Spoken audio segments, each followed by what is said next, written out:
दोस्तों नमस्कार। I hope आप अच्छे होंगे। तैयारी अच्छी चल रही होगी। एनआईटी कुरुक्षेत्र की तरफ से एक सेंट्रल रिक्रूटमेंट है 2025 का।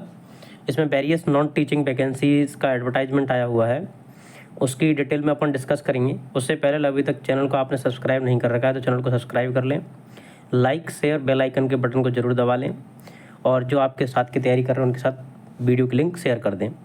चलिए तो डिस्कस करते हैं समय को वेस्ट ना करते हुए। इसमें जो वैकेंसी हैं उनका लास्ट डेट और ओपनिंग डेट देख लेते हैं सबसे पहले। उससे पहले ये वैकेंसी का चार्ट है पूरा का पूरा। इसमें जूनियर इंजीनियर सिविल 3 वैकेंसी हैं। लेवल 6 की वैकेंसी है। लेवल 6 मीन्स 4200 ग्रेड पे की वैकेंसी है।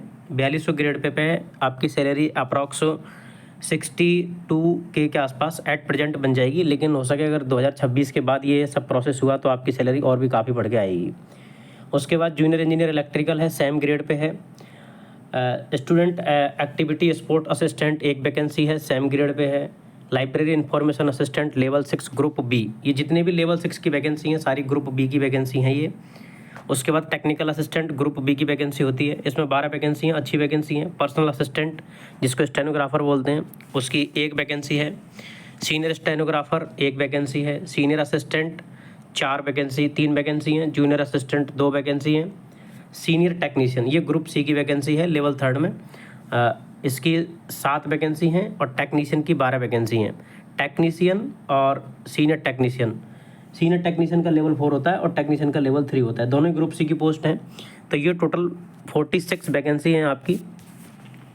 इसके बाद इनका एजुकेशन क्वालिफिकेशन पोस्ट वाइज देख लेते हैं। जूनियर इंजीनियर में बीटेक चाहिए। अगर आपने डिप्लोमा कर रखा है तो आपको रिलेवेंट एक्सपीरियंस चाहिए। फर्स्ट क्लास डिप्लोमा भी एलिजिबल है, इसमें कोई एक्सपीरियंस इन्होंने दे नहीं रखा है। 1 साल का प्रोविजन पीरियड रहता है ज़्यादातर ऑटोनोमस बॉडीज़ में। एज लिमिट 30 साल तक रहेगी आपकी, और 30 साल के बाद अगर आप किसी कैटेगरी से बिलोंग कर रहे हैं जैसे, तो आपको वो एज रिलैक्सेशन उस कैटेगरी के हिसाब से मिल जाएगा। गवर्नमेंट एम्प्लॉय हैं, रेगुलर 3 साल सर्विस करते हुए हो गए ग्रुप सी में, तो भी आपको एज रिलैक्सेशन मिलेगा age per the DOPT rule. Similar electrical में है तो इलेक्ट्रिकल में बीटेक चाहिए, डिप्लोमा चाहिए। उसके बाद स्टूडेंट एक्टिविटीज़ में first class physical education teacher होते हैं PTI, तो फिजिकल एजुकेशन में आपको डिग्री चाहिए। उसके बाद लाइब्रेरी में डिग्री चाहिए। टेक्निकल असिस्टेंट डिफरेंट ब्रांच की हैं तो उस रेस्पेक्टेड ब्रांच में BE BTech होना चाहिए, या फिर उस फील्ड में आपने अगर डिप्लोमा कर रखा है तब भी आप एलिजिबल रहेंगे। विदाउट एक्सपीरियंस है ये सारी वैकेंसी, अभी तक कोई भी एक्सपीरियंस वाली वैकेंसी नहीं है इसमें। पर्सनल असिस्टेंट में आपको सिंपल डिग्री चाहिए, डिग्री के साथ साथ आपको स्टेनोग्राफी आनी चाहिए 100 वर्ड पर मिनट। सीनियर स्टेनोग्राफर में 12वीं पास चाहिए, स्टेनोग्राफर में फिर 12वीं पास चाहिए। सीनियर असिस्टेंट ये इक्वलेंट टू UDC के हैं, इसमें 12वीं प्लस टाइपिंग चाहिए और 33 साल आपकी एज है। Junior assistant that is LDC में 12th प्लस टाइपिंग आनी चाहिए और 27 साल एज रिलैक्स है। उसके बाद अगर आपने किसी कैटेगरी से बिलोंग करते हैं तो आपको एज रिलैक्सेशन मिल जाएगा। सीनियर टेक्नीशियन में आपको 12th चाहिए और ITI। 12th के साथ ITI ज़रूरी है। 10th के साथ अगर ITI है, 12th के साथ ITI है तो कोई दिक्कत नहीं है। अगर 10th के साथ ITI कर रखा है 10th प्लस ITI, तो फिर आपको 2 साल का एक्सपीरियंस नहीं चाहिए। एक्सपीरियंस तो मांगा ही नहीं इन्होंने। Secondary education from recognise university 52% 50% के साथ, और ITI कोर्स ऑफ 1 ईयर और higher education in appropriate trade. Means आपने अगर डिप्लोमा भी कर रखा है 12वीं के बाद तब भी आप एलिजिबल हैं, और अगर आपने 10th कर रखी है तो और 60% के साथ तो आप ITI का 2 साल का सर्टिफिकेट है तो आप एलिजिबल हैं, और अगर आपने डिप्लोमा कर रखा है 3 साल का तब भी आप एलिजिबल हैं। जैसे इसमें साइड में दे रखी हैं कि वैकेंसी हैं जो सिविल की एक है, तो सिविल में डिप्लोमा कर रखा है तो आप इसको भर दें। मैकेनिकल इलेक्ट्रॉनिक्स की 2 वैकेंसी हैं। कंप्यूटर की एक है। सेंट्रल वर्क मतलब मैकेनिकल की हो गई ये वैकेंसी एक। तो ये सब में आपने डिप्लोमा कर रखा है तब भी आप एलिजिबल हैं। इसमें कोई भी एक्सपीरियंस नहीं चाहिए। एज रिलैक्सेशन भी काफ़ी अच्छा दिया है, 33 साल तक आप भर सकते हैं, और इसके अलावा आपको एज पर द कैटेगरी के हिसाब से एज रिलैक्सेशन मिलेगा। फिर टेक्नीशियन की वैकेंसी है। टेक्नीशियन में भी सेम टू सेम जो सीनियर टेक्नीशियन में क्वालिफिकेशन थी एज इट इज़ वही क्वालिफिकेशन यहाँ पे है, तो कुछ नया इसमें ऐड है नहीं। उसके बाद इसमें जो फॉर्म है वो उसकी फ़ीस है 1000 रुपये फॉर्म की fees. General category OBC EWS और SC के लिए रहेगी, और SC ST के लिए 500 रुपये रहेगी। इस फॉर्म को आप जब फॉर्म भरोगे तो हार्ड कॉपी को NIT कुरुक्षेत्र में भेजना पड़ेगा आपको।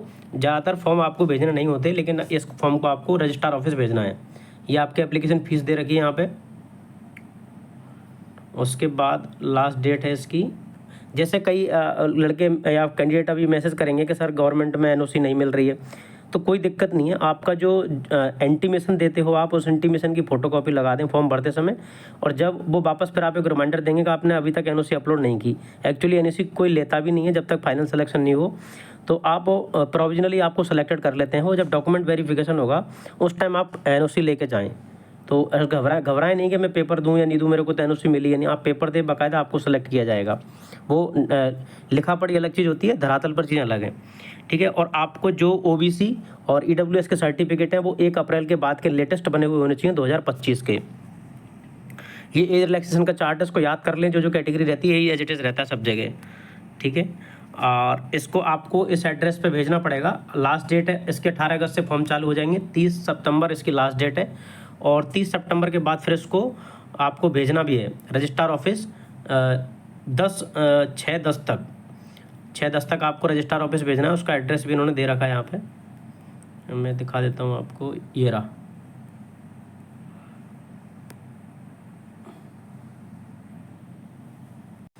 ये एड्रेस दे रखा है आपका यहाँ पे। The hard copy online submission to the given address. ये इस एड्रेस पे आपको भेज देना है। और इसकी लास्ट डेट रहेगी भेजने की, वो उसमें भी इन्होंने काफ़ी सारा टाइम दिया है। 30 तारीख तक फॉर्म की लास्ट डेट है, 30 सितंबर, नॉट अगस्त। और 6 अक्टूबर तक आप इसकी हार्ड कॉपी भेज सकते हैं वहाँ पे। तो ये इन एग्ज़ामों का पैटर्न क्या रहता है उसके लिए भी डाउट रहेगा। तो जो NITs एग्ज़ाम कराती हैं ना, वही एग्ज़ाम पैटर्न रहता है इनका, और सबका सेम रहता है, अलग नहीं है। कोई भी NIT का अभी तक आप देख सकते हैं सिलेबस, उसमें जो जनरल एप्टीट्यूड है वो एज इट इज SSC का रहता है। और कुछ पोस्ट स्पेसिफिक क्वालिफिकेशन होते हैं, LDC में नहीं पूछेंगे, सीनियर असिस्टेंट में पूछ सकते हैं। तो उसमें आपको CCS rule, CCS conduct rule, ये सब पूछता है। उसकी मैंने 2 बुक होती हैं, स्वामी पब्लिकेशन केंद्रीय कर्मचारियों के लिए रूल बुक होती है, वो भेज रखी है ग्रुप में, और व्हाट्सएप में मैं इसकी PDF भेज दूँगा। Thank you so much and good luck for upcoming exams.